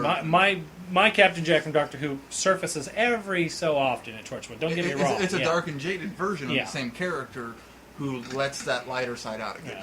Yeah. I like how they're set up with, these are city folk. Even the name of the episode, Countryside, but it's spelled funny. I mean, it gives it that extra, because they're thrown out there, and Owen's complaining about camping, and they're like, oh, no, it's not that big a deal. And we get out there, and they are so out of their element. And then to throw that there are no aliens on top of that, really, everything everything's been thrown completely kilter. But the scenes when they're in the little, I can't really even call it a village. It's not much of anything. It's just a couple of barns and a house. But they're roaming through these buildings, and the way it's shot, the way everything is cut together, and they keep hearing things, they turn around, there's nothing there. I found all of that to be very, very suspenseful, creepy. I kept expecting the alien to show up. Well, yeah, I think that was where it was. I was on edge the whole time waiting for that moment, and it never came, and it never came, and it never came, and it drove me insane. I was literally going, ah! That's why you don't like this episode. What is it going to be? What is it going to be? And it didn't happen. Did you have the whole reveal of that they were humans? It did throw me, yeah. It didn't throw me too much. Once I kind of, after a while, was like, they're not showing the alien. Usually they've shown the alien by now. I thought that was just a really clever, humans. we're saving money. Because we don't have the budget for it. But I do love the line. No, they were saving money for this one for the last for the last episode. episode. And then we spent the entire budget on Yes. it. I do love the line, and I can't repeat it, but the one that Owen gives Gwen when they split off to go check things out, and he's kind of egging her on about maybe we should get together. And then he quotes a line to her, and it's like, wow, that's amazing. Holy cow, did you just say that? I don't remember the line either, but I know the incident. I'll tell you afterwards. But yeah, I mean, it's just like, wow, okay. But this one, again, it's got those things that I think really work for it. And I love the fact that the badass Jack comes out at the end. That he's finally decided, okay, enough is enough, and he bursts in with the shotgun, and we get to see Angry Jack, which I like Angry Jack quite a bit. So that part, I think, works. I like Hero Jack, too. I like Hero Jack, and that too. comes through there. Yeah. Let's move on to Greeks bearing gifts. Toshiko is given an alien pendant, which enables her to hear other people's thoughts. Tosh finally gets her... Finally gets her butterfly episode. And this is the episode that makes me like Tosh. Yeah, agreed. Yanto and Tosh In fact, are two of my favorite characters. Tosh in was one of Torchwood. those people that was just a background character for me for the longest time. I was indifferent to her. I didn't hate her. I didn't love her. Yeah, it wasn't until this episode that I went, wow, I really like Tosh. Yeah. And I've wanted more of Tosh from day one. yeah. I would agree. I wanted more of her. And I felt initially, I was a little cheated by Yanto getting so much screen time initially, and if Tosh you could have not. flipped this one with Cyberwoman, would that have worked? I think for that you? would have worked Because for it me. sounds like. I mean, obviously, there's threads that wouldn't have worked just to flip flop these. Yeah. But if you would have been able to go back from the beginning and flip flop the two concepts of these episodes, I think maybe that leaving would the thread in have place. definitely worked a little bit. That I would makes have sense. liked to have seen because this one much you earlier feel in the like you season. needed Tosh development earlier, and you wish that Yantos had been developed later. So that maybe that would have. And been again, not saying that I don't maybe love that would Yanto have been because I the do, case. No, but yeah. I just Tosh, I felt, and You want honestly, Yanto to be a slow boil. yeah, I honestly feel that Tosh kind of gets the short end of the stick throughout the entire run of the series. Oh, and the way Owen treats her. Oh, well, yeah, that's. the entire run of the whole series. I think Tosh gets the short end. I mean, just she's such a great character. She deserved more character development than what we got. Which, by the way, Toshiko is the same woman, actress, and character who's examining the pig in the Aliens of London. Oh! She is the exact actress. Because I remember you guys telling me that Gwen is the same the actress, ancestor. and they have likened that They to. played that off with, you look very familiar. Have you been in Cardiff your whole Yes. life? Yes, I have. Oh, okay. So there's a great conversation later that they explain that. But yeah, Tosh She is was Tosh. Gwyneth. Yeah, but Tosh is the actual same character. Nice. Yeah, I thought that was it's a little retconned in perspective because there at one point, and I don't remember where it's explained, that she talks about, or somebody talks about how they sent her, and the medical examiner that was supposed to be there wasn't. And in fact, in that episode, I think she's setting in for a medical examiner that was there. She's not a medical examiner. She's the techie person. But she was sent in there because the Torchwood, this is what she worked for Torchwood proper. Torchwood sent her in there to investigate this, and so she went in disguised as a medical examiner in order to try to garner more information on what this thing was that was coming in there. So that's she a had to very have a nifty quick. little- They mentioned that she had to have a kind of a quick crash course based on Owen. Oh, it was Owen that couldn't go. There was something that displaced Owen, and so Tosh ended up going in his place. And they totally retcon it to make it work, but it was fantastic that they did it in universe. So it's referenced in. It is referenced later. They retcon. Nice. It wasn't planned in series 1 that she was going to be Toshiko, and she was going. But what they did is they later identified that she's. Yeah, I think that's Russell T Davies' thing. I He think gets it an was, actress yeah. and he likes her. He wants to bring her back. Same with Martha. With Martha and Gwen. Gwen. You know, I like you. Let's bring you back for something else. So, Jack. I think we can thank Stephen Moffat for that. Yeah. But other than the Tosh development, it's kind of an alright story. Well, and this is another one of those, the idea of thought reading. I mean, that's so science fiction. It's been done and done and done and done and done and done and done and done. And they really didn't bring anything new to the table. For me, I didn't. Except for the fact that, well, and this isn't even new either, but the fact that she gets insight into other people based on what she hears them thinking. I think that's... and they the fact explored that that it enough that she's this little wallflower that's, It worked better with her character being who she was, I think but I don't think that's a new idea. No, I think gaining insight into what people really no, think but it about was. is But I thought old hat. I felt like they expanded on it more by making her be the central character. This is what I'm saying. If this was a Marvel story, she'd have been a supervillain by the end of the episode. Yeah, basically. It seemed to me that in the way they handled it was they did take it one step further. It wasn't the traditional, you're reading their surface thoughts. You're reading deeper thoughts that they I would don't agree remember. They don't know they're thinking. I would agree. So with that's where I see that you're not just getting the conscious thoughts; you're getting the subconscious thoughts as well. I agree. Which I think they went a little really level deeper. appreciated You're that. right. It's an old idea, but I thought it was expounded on and done well. Yeah. The other rather big episode of this season, in my mind, there are 4 big episodes. They keep killing Susie. Oh, I love this episode. Who would have ever thought that they were going to bring back a character from the first episode of this series? Who was dead? Yeah. Who dies in the first episode of this series. I loved that. Even the title is great. They keep killing Susie. And I thought, wow, as a writer, I appreciate... That's a great title. Who's Susie? I'd completely written her off and forgot who she was. I remembered and I thought, oh, surely they're not referring to... Sure enough. And then it was like, Susie. Oh, that's Susie! Pull out the drawer. In the morgue. That's Susie! There's so much stuff that just ties back into the first episode. And the anguish when she realizes what they're doing, that they're using the resurrection gauntlet. Oh, man. Heart-wrenching. Oh... But then you come to discover that she set all this up with the psychotropic drugs or the neuralizing drugs. That's the nice ruse of this, is because when you get the reaction of what they're doing, and she totally sells it. She totally sells that she can't believe that they're doing this, that she, because she's dead, and to turn it and show that she had this whole thing formulated from the beginning. I loved that. We should probably give the... we skipped over what this is when about. Torchwood is daubed in blood at a murder scene, an investigation leads back to a familiar face. Yeah. Wow, that's a really crappy explanation for the awesomeness of this episode. Yeah. This is probably my second favorite of the season. I can't say enough good things about this, even though it's Gwen that's put in danger at the end of the episode, and I was kind of like, eh. This was another one where I thought they wrote Gwen's character very, very, very well. They did did write well. her better balanced. They made her sympathize towards Susie, want to help Susie, only to have it backfire on her. Yeah.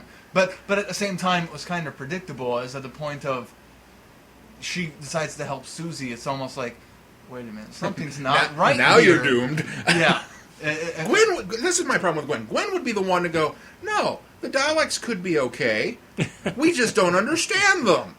And then she'd be obliterated. That's my problem with Gwen. I want the Daleks to show up on Torchwood now. Not going to happen ever in a million years. Never, ever in a million years. I'll put money on that. But, I'm sure. But the other great thing about this, we get Hero and Angry Jack at the same time. We at do. the end of the episode. We really do. And the banter between some of the characters about the risen mitten and the life knife, and it was just great. Ianto shined in it. Everybody, it was such a good episode. And I think all of the characters really get highlights in this one. Yeah, everybody gets they one. were at their best Yes, in this episode. Agreed. And I think that's what makes it such a good episode, is everybody's written evenly and no one outshines anybody else. They plays to their strong points, it plays to their low points, and it's really a well-balanced episode. And then we also get the beginnings of the Jack Ianto with the stopwatch. And the stopwatch. Which is the hints.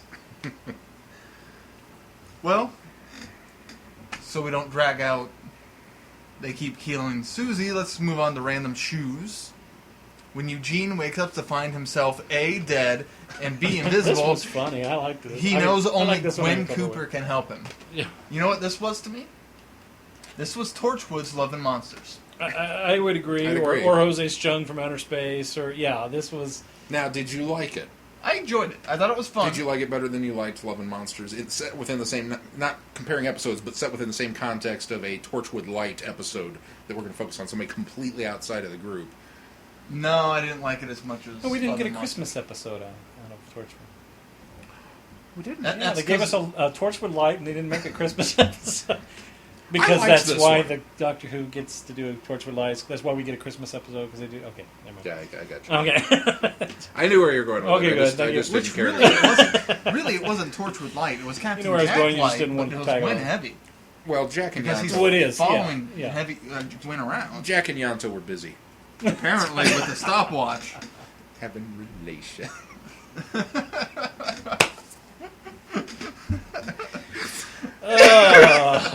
Spoilers! But I liked this episode. I thought it was cool. It was a fun It's a episode. fun It's just a episode. fun episode. It's a nice break in a heavy season, especially coming out of. Especially You coming keep- after they keep killing killing Susie. Which, and so much of the season, even the one-offs, or Monsters of the Weeks, whatever we want to call them, are dark. This one's fairly light. In comparison to In everything comparison else. to everything else, yeah. Yeah, it really is. Ironically, when we watched this as a group, Will, my now former roommate, my uncle, brother's cousin, A friend of ours. Will had kind of dropped out. He was like, I'm just not digging Torchwood. There's not enough Jack in it. Jack's not the Jack I want to see. He was kind of in that same boat. Now, Will liked Eccleston as the Doctor. He enjoyed all of season 1 of Doctor Who. He did not like Tennant. He gave Tennant a couple episodes and just kind of trailed off, and he just couldn't get into it. He didn't like the storytelling. He didn't like pretty much anything about it. And so he stopped watching at episode, whatever it was, the one right before Susie. And then we all watched it and went, oh! And we had to tell him, dude, you got to go back and watch Torchwood now because your Jack comes back in this one. This is who you wanted to be and build him up and all that kind of stuff. So he finally did, and he did and watch the rest of the show and enjoyed it from that point on. But it's kind of, again, going back to that. Yeah. If this was on any other network, it may not have worked because even with the strong ties, they took a lot of chances with some of these. Oh, absolutely. yeah. Absolutely. And this is definitely one of them. Yeah, I definitely feel that you can get away with this in Doctor Who by doing a light one because it's Doctor Who. Which And you it's- can it try and still experiment took with them something, but- 2 seasons to get to Love and Monsters. Yeah. Yeah. To take that chance of a Dr. Light episode. Because there's not a Dr. Light in the first season. No, there season isn't. of- Not at all. Yeah, so, I mean, the fact that they were willing to chance that in season 1 of Torchwood is pretty impressive. Yeah. I mean, it is Gwen heavy, but nobody else. What's next? Gives Gwen some more time to shine. Which she did shine. Give some a more little bit. Gwen. Yeah. Out of time. Contrary, I don't like Gwen much in Series 4, but we'll get there. We'll get there. When a plane from 1953 makes an unexpected landing in present-day Cardiff, there are painful consequences for all concerned. And this is another great Owen story. Yeah. It shows him great depth. The fact that he falls in love with this pilot, and then she leaves and just breaks his heart, was fantastic. This is again a borrowed plot. In fact, I'll go so far as to say I don't remember the name of the episode. I think it's called The Neutral Zone. It's a season 1 Next Gen episode where 3 people in cryogenic freeze wind up on the Enterprise. So it's the exact same plot synopsis. Mm-hmm. 3 displaced people from time, just the reverse. Yeah. Well, no, actually, it's the same. They both No, wind it up is in the same, future. Yeah, right. So it's even more borrowed from that. What makes this episode work is Owen. Owen has spent this entire season being the jerk, being disliked. We get little nuggets of him. He's the one that's coming between Gwen and Reese and causing a lot of friction at home. He's the guy that we're not supposed to like. And then all of a sudden, you mentioned this soft, gooey center, this other side to him that we get. You get this episode, and you're rooting for him. You want Owen to succeed. You want this to work for him, if for no other reason, maybe to make him a better person. And it doesn't. And it was like, wow, that sucked. Just kicks him in the face at the end of the episode. I mean, and even And it happens again later in Even- season 2, and that's even Owen is down, The and he same- gets kicked when he's down. the same setup. Yeah. even carrying on the I mean, different scenario. and but the same. fact that going on from this episode, especially in the next one, the implications of her leaving carry on, which when it could have been like, oh well, they didn't do that, which was fantastic. Anything else? Not much more I can say about it. I'm trying to remember if that. Okay, never mind. Okay. I remembered what I was trying to remember. He is remembering and moving along. Moving along. Combat. Owen is sent undercover to discover why aliens are being kidnapped from the streets of Cardiff. Who cares? This is the Fight Club episode. Yeah. Which I was so ready. I was in the car on the way over here going, I got to talk about the Fight Club episode of Torchwood. Because nobody else is going to think of that. And then you both rattled it off. It's so at a Fight Club feel. I'll go one step further. Angel, Season 1, I can't remember the name of the episode. We're really bad about this. But, okay. What was that one episode where that guy did that one thing, and then that other guy, he came out of that place, and then, you know the one I'm talking about? I think it was in Season 1, that one. I'm pretty sure this... Sorry. Days of Thunder. That's it. You must work in a movie store. There's an episode of Angel where Angel gets kidnapped and is forced to fight in this ring. I mean, I saw so many parallels to this, whereas well, there you go. Owen wasn't forced to fight in it, but he chose to. Coerced into it, but he chose to. He chose to, and eventually... His path was set so that he would. Yeah, and tried to kill himself at the end. Yeah. I liked oh man, I liked the fact that we finally give the Weevils a little more a reason, yeah, because we just keep popping up and we keep getting little glimpses of what's going on. We need to rein the monster, and they're kind of the monster mascot of the Torchwood series. I mean, they always seem to be chasing down the Weevils, and we finally get a little bit. They've always got at least one locked in. Right, we get more of a use for them now. Yeah. But overall, I mean, I appreciate the opportunity to carry out Owen's story arc and give him this self-destructive nature to really showcase how devastated he was in the last episode. That's all this one did. This kind of that's the whole point of this furthers episode. Owen's angst. Yeah. But other than that, again, we've got a plot that we borrowed from somewhere else. And kind of shoehorned it in here and gone, here's a monster. Oh, we're not even come up with an original monster. We're just going to use the Weevil. Okay, cool. Here, again, the character development works. The story doesn't. There's really, it's yet another example of the monster of the week not panning out. Yeah. The next two episodes are rather big. Captain Jack Harkness. Trapped in 1941, Jack and Toshiko meet an American squadron leader by the name of Captain Jack Harkness. Da-da-da! I love this episode, yeah. This was a good episode. You know what just dawned on me? I did mainline season 2.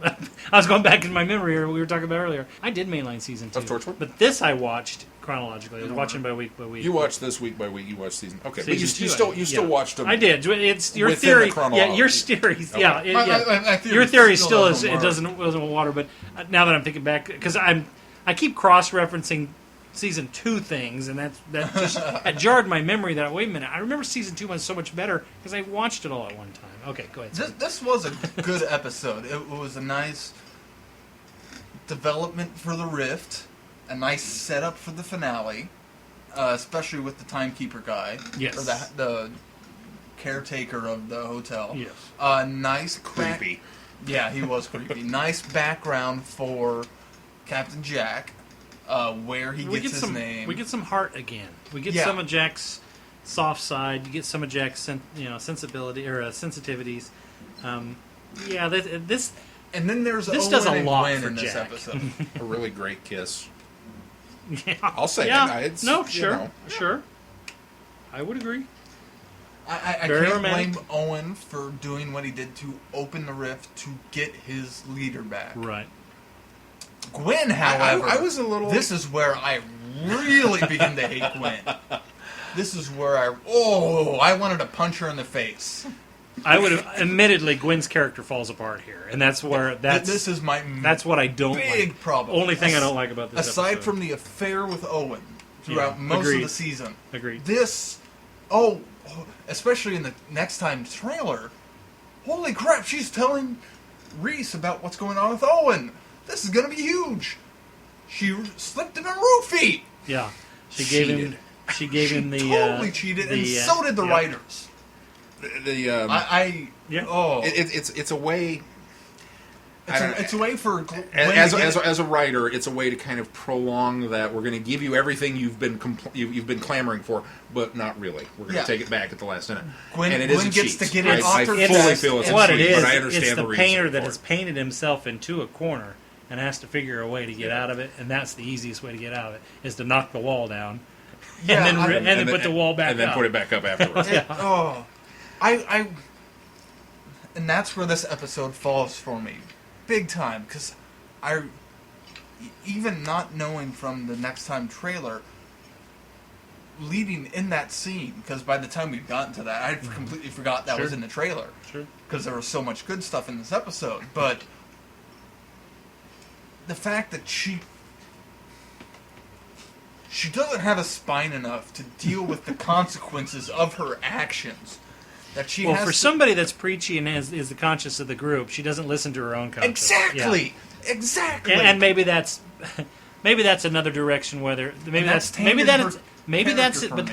an expansion on the character. Is it's like the preacher pedophile who's preaching to the crowd and then sleeping with the altar boys. I mean, and you're not supposed to like those people. No, you're not supposed to. But I think it's a dynamic of the character that somebody decided, let's explore this. I don't like that either. I thought it was a poor choice. I think if they would have explored character. that would have been great. Just let Reese remember it. Yeah. And let them work through it. The implications of that would have been such a good story arc for season 2. Yeah. Yeah. Well, the problem is, and I'm not going to spoil anything, they go through that same dilemma without that hanging over them. They still go through that. So I guess my thought is, why didn't they just let that be part of the element? If you're going to put us through it, just exactly. go with it. If we're going to, exactly. Instead of trying to erase that part so that it's not as heavy later. Maybe the intention was to give Gwen that won't listen to her self-conscious. Because you turn on. She'll tell other people what to do, but not. I guarantee you, and like I said, I wasn't necessarily a big fan from the beginning, but I guarantee you, people like you who did like Gwen initially turned on a dime as soon as she pulled that pill out. I totally agree. I guarantee I'm the same. I'm the embodiment of those characters, those people, and I didn't like that. No, that's why I say Gwen her character does not. It fares poorly. What could have been a great character and a really good character to follow throughout the season, they really made some poor choices, and this was their biggest push. This is going to sound strange. To me, this seems like, for the writers, they got some feedback saying, hey, we really like Reese, and they'd been setting up to get rid of him, and they're like, oh crap, they like Reese, we got to keep him around. Quite honestly, I like Reese, but I'm surprised that of all the characters, he's still around. He's in Torchwood Miracle Day, for crying out loud. Not a lot now. Well, but, barely. Yeah, I mean, but he's there, and so that lends to your theory that there was a lot of feedback that people liked Reese. Well, although a lot of people liked Yano. Spoilers. That's all I'm going to say. Oh, come on. You know he's not around now. I'm not going to say why he's not around. Wow. Sorry, a lot of people like Yano. I've seen headlines on. I know you read too much internet. Yeah, there's nothing to keep from you. I haven't read the articles. I just seen headlines that John Barrowman responds, especially from Comic-Con, responds to the Yonto backlash. Yeah. Hey, this is going to sound a little weird, but this is the point that I brought up in my online blog on the site that I was talking about Torchwood. We're all in the same boat that we don't like what Gwen did, and we don't like you anymore because of this. But this is, I think, where the nugget of Torchwood succeeds, in that they don't have a superluminary guardian angel like the Doctor in place to rescue them week after week. when you're with the doctor, you got to find your own. And this is, and Chrissy, this is kind of where I'm directing more at you. I totally agree with what you had said previously, that you'd wrote this on your blog, that Torchwood was too dark, and you liked a little bit of hope and humanity in your shows, and you would much prefer Doctor Who. And I totally agree and understand that. Doctor Who makes you want to be a better person. Doctor Who is a rose-colored lens through which humanity looks better, because he's always, even when he comes up against those people like, the woman in the Silurian episode and whatnot, who continually do the wrong thing, he continually hopes for the best. He continually looks for the best. And so many of the people that show up on Doctor Who that we talk about, man, I wish that person could have been a great companion and stayed on. So many of these people rise to that occasion. Torchwood doesn't have that. He's not present for that. And what we wind up with is a bunch of humans. We are stuck and left to our own devices, and we muddle through it as best we can. This is why the show has, in my mind, it's not just so that we can make an adult show and put all the sex and language and stuff in it. This is what human beings actually are. They have good intentions, but they screw it up all the time. And I think that, for me, is kind of where Torchwood almost is more human than Doctor Who because of that. Because they don't have that. They're only human. Exactly. And the way you phrase that made my rationalization for Captain Jack being the way he is in Torchwood, as opposed to when he pops back up in Doctor Who, is he's trying to be the best person because he's around the Doctor. Yeah. I buy that, Keith. I like the theory. It makes me. I look at a different perspective that way. And I still don't like Jack, and he still breaks my heart when I watch those shows. Real quickly, you mentioned Owen, and I'd kind of forgotten about that. I was really taken aback at how loyal Owen was to Jack, to go to that extreme. I remember watching it and thinking, he was kind of crazy right now. Disobedient at the same time. Yeah, but he was loyally disobedient. Because he was so adamant that, no, we're not losing him. And I was actually touched by it. It didn't dawn on me originally when I watched it until you said that. I was like, yeah, he was. It wasn't just this insane need. And now, it was colored. Because I think he was actually trying to get back to the pilot. Yeah, he was. And that's what it was. He had his own motivation. There was his own motivation there. But I think it was also tempered with his devotion to Jack, as we're not going to let this happen. We're not going to do this now. And we didn't talk at all about Tosh and what a great episode that she got for being stuck in World War II. A second great episode for Tosh. That was a really great episode. Tosh is the logic, I think. Jack is the soul. Yeah, of the team. that's a better way to put it. Yeah. Tosh is the logic, Jack is the soul. Yeah. What's Owen then? I think the anger? Yes. I think he's the anger in the darker side of humanity. The raw emotion. There you go, raw emotion. Yeah. That's a good way to say it. And Yanto is the heart. The heart. And Gwen is the moral compass. The moral compass who slips her boyfriend a roofie. But she's listen to me though, she's the moral conscience of the team. I do happen to agree with her. To their own devices, when they're outside the team, they are different people. And that also explains the reason why Jack is different when he's away from the team. Yeah. Well, the big finale. End of days. The rift has opened and time is splintering.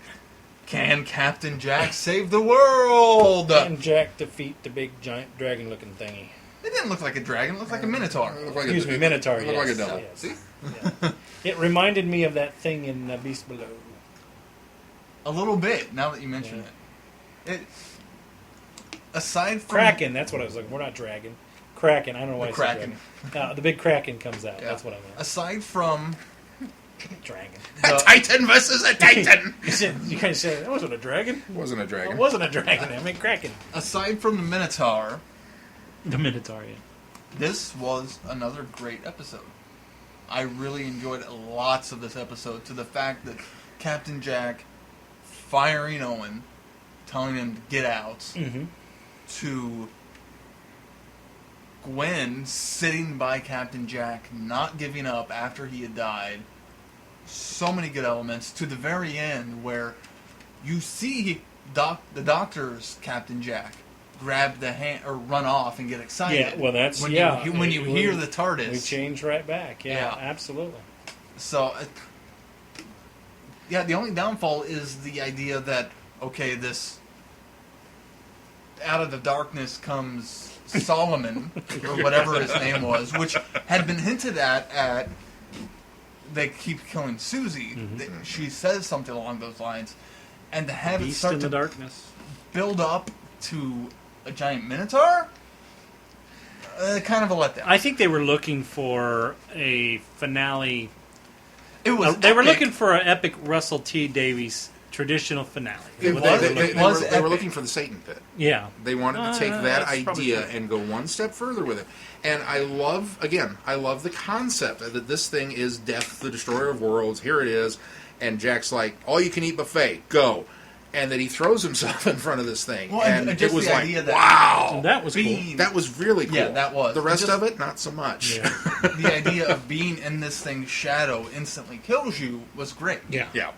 I mean, there were so many things. It was just the depiction of the beast itself that I had a problem with. Well, and that, Other than that, I think if the Great. thing could have been formless, but still an essence or a being, I would have had no problem a with it. cloud Yeah. maybe would have been better. A smoke monster, even. I was just about to say. However, The form, well, this is going to go back to you not liking aliens that look like normal animals. Animals. A minotaur is definitely in that vein, I would think. That Well, it's, that's a you know, half it's bull, a bull. half human. No, not so much. Huh? I guess because it's from Greek sort of. mythology. Well, it's all right. that's the thing is it's one thing if you take an animal and make it one thing. Now we're using something that was a symbol of something else in Greek mythology. I didn't have as much problem with it because it's still imaginative. Even though you're borrowing something, Yeah. it's not something you see every day. It's not something Yeah. that it can be borrowed easily off of going to your local zoo. I mean, it's a minotaur for crying out loud. It's two different things put together.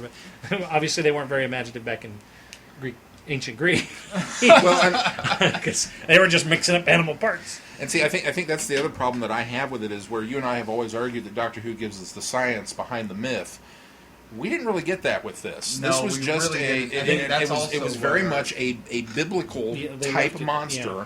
which we discussed Well- last week was kind of the failing of the season 3 part is we got a lot of religion in it, and I think this kind of went in that vein with it, and I think that's maybe where my problem lies with it. I agree with you. There's a lot of great moments. As with a lot of season 1, Yeah. there's a Which lot of in great relay- moments in these stories. If you look at the episode as a whole, the Minotaur is like 10 minutes of it. Yeah, I mean we're So really it's- harping it's on a that. small- But Oh yeah, no, it section. really is. It really is. Of a great But episode. well, see, and I don't even think it's a great episode. I like a lot of the setup. I like some of the development. I like the end of it. The epic feel of the end is what I like the most. The only problem I have is the form of or idea of this character, and that's the only problem I have with it. That's where I think it falls down. It looks. It even looked a little cheesy to me. It did. The CGI It looked like was not great. looked like low rate television special It looked effects, like- which I understand. It looked like it the looked like, Torchwood is it a- looked like a sci-fi channel movie of the Exactly. week. There you go. That's what it looked like. It looked and like I had a problem with they that. did a Minotaur movie actually. Oh, gee. You probably just borrowed it. I don't know when that You came just out. use your computer models here and insert it in. Yeah. No. Overall, though, season 1, Enjoyable. it was enjoyable. It was a fun romp. There were times that it almost lost me, but I stuck with it and glad I did. I enjoyed all of the characters much more when we got to this point because then I felt like I knew them, yeah. which lends to season 2 being a little more Ooh, season enjoyable. 2. Being a little more enjoyable for me because I think we got past a lot of the character development. It wasn't necessary anymore. So we really got to sink our teeth into some more stories. Now, don't get me wrong. Would you like to talk about the pilot episode There of are season some. 2, Keith? No, we're not. We're not going to. But I have one thing to say. James Marsters' character in season 2, fantastic. Okay. Can't say anymore. That's all I'm gonna say. Did you like the blowfish at the beginning? There he is. I liked the blowfish. Not- I Not did having too. known that James Marsters was going to show up, and now looking back at it, that was so Buffy. That's true. It is very Buffy. Yeah, you're absolutely right. Just this random demon out of nowhere, Yeah. and there it's taken care of very quickly. Finished up. that's something I'm going to harp on for just a minute, is for Torchwood, which has been set up throughout Doctor Who as we've got the latest, greatest alien technology that we've uncovered from wherever, we've stolen it, we've done whatever we can do with it. Why do we have the Bluetooth sets from hell that they look like. I mean, Jack looks. He spends most of the first season looking like he should be working a desk in a teleconferencing center. I would agree. Calling people about Maybe vinyl siding or maybe something. they want the microphones close so that But people don't hear what they say. is this all antenna? I mean, does he really get? Can he call Mars on that thing? Because he Maybe. should be able to with as much mic as they give him. The other thing is the car. What did you think of the Torchwood mobile? Well, for a super secretive organization that nobody's supposed to know anything about, why is Torchwood plastered all over the side of it? And blue, Knight Rider lights on the. Wait, which Good Lord. I can understand. Let's not be a little less conspicuous. I with could that. understand the A Knight little Rider more lights conspicuous. because it's okay. We got to get past traffic. We got to make Is people that, is that think what that was? I assumed it was a sensor. We got to make No, people I think get the it's- impression it's emergency vehicle lights. Yeah. So, but I agree. When I saw the Torchwood on the side, I was like, really? It's the worst kept secret in the United Everybody's Kingdom. going to know about It's Torchwood. it's tantamount to putting Which- Who Won on the back of Bessie. It Yeah, just absolutely. doesn't work. Absolutely. And Now- really, when Gwen has made contact with like the police department when they've needed her, they're all the police are like, "Oh yeah, Torchwood. Yeah, Oh, yeah, Torchwood." It becomes It's the a worst joke. Yeah. secret in the UK. I mean, it's really. No wonder. Now, having said that, and every time we're speeding to go get somebody, we're speeding to the rescue, we're coming back from somewhere, and that SUV pulls up, and I can't take it seriously. I start giggling. It's like it's the Mystery Machine. I mean, it's that level of ridiculousness. It's not in Miracle Day, and I miss it. I cannot explain why. It's just I keep waiting for those blue lights, and they're not there, and it's like Maybe that's what Man. feels weird about Miracle Day for me. there's no van. There's no SUV. No mystery machine. Let's wrap this up, guys. We rambled on that's long our enough about Torchwood. Torchwood, but That's our Torch review. Now, next So- week we're coming back with Multi-Doctors. Multi-Doctors. well, the 5 Doctors in yeah, we're particular. going to review Yes. the 5 Doctors separately from then what follows the next week as All the rest of the all multi-Doctor the rest stories. of the multi-Doctor Well, stories. So you get filmed multi-Doctor stories. Yes. 2 yes. weeks. We're going to delve into the books a right. multi-Doctor That's right. stories. So Chrissy's going to be super excited because she gets 2 full weeks of multi-Doctors. And no That's right. Torchwood. No Torchwood. And Torchwood. And Hopefully we'll be Peter able to wait Davison. quite a while. And who? Peter Davison in both. Yeah, of them. yeah. A central role in this first one. So, yeah. Well, it's a Peter Davison story. That's right. But, yeah, so Friday Night Who next week? The 5 Doctors. So be sure to tune That in. will be tweet along. August the 12th.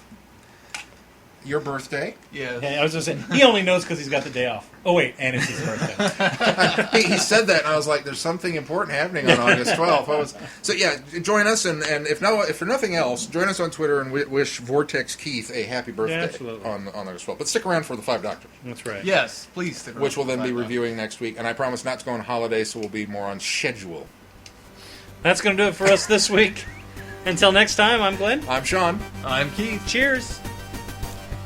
That's you. Good night, everybody. You never go first. You're always in the middle, Sean. It in shouldn't the, matter. in the history of this show, you've never gone first.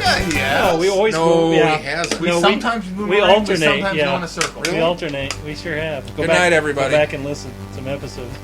Be seeing you. Are you implying I don't listen to episodes? I would hope not. I That'd be a don't. little narcissistic.